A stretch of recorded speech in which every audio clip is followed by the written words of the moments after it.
to encourage them, not to instill and sell fear to them and their families. That is a height of unpatriotism. That is a height of being reckless as leaders.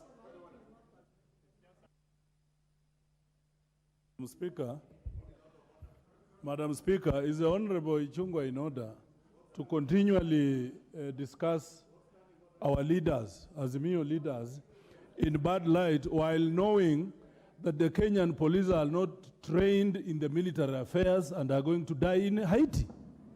Is he?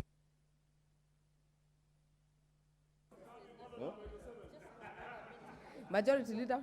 Honorable Speaker, please allow me to ignore the Honorable Jack Wamboka, the member for Bumula, because he may not understand some of these things and we understand him.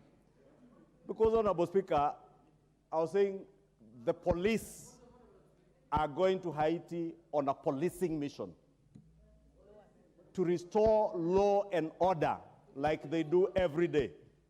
Honorable Speaker, they are not going into a nation where there is war. And there's a whole difference between restoring law and order. That is why we are not sending the Kenyan Defense Forces. We are sending the police to restore, to deal with gangs, Honorable Speaker. Honorable Speaker, that particular, Honorable Speaker, if you can protect me from these unnecessary interjections by people who Actually, Majority Leader, we had capped 2 minutes. Kindly wind up. Let me finish. It's only that I'm being interrupted by this otherwise reckless shouting by the people on the front bench.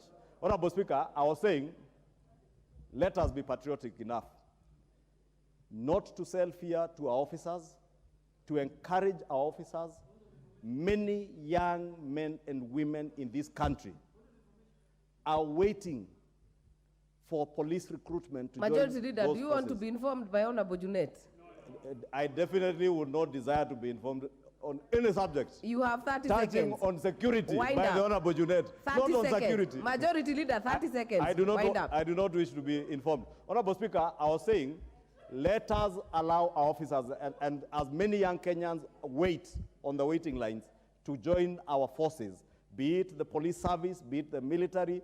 As leaders, we must be in the forefront to show patriotism, to support them, encourage them, and ensure and pray for them as they go to serve the community of nations. Honorable Speaker, the same leaders who are disparaging our police officers here are the same leaders who are crying like small babies to have their security restored, including their top leadership. You should be ashamed of yourselves to be disparaging. Order, members. Majority Leader, order.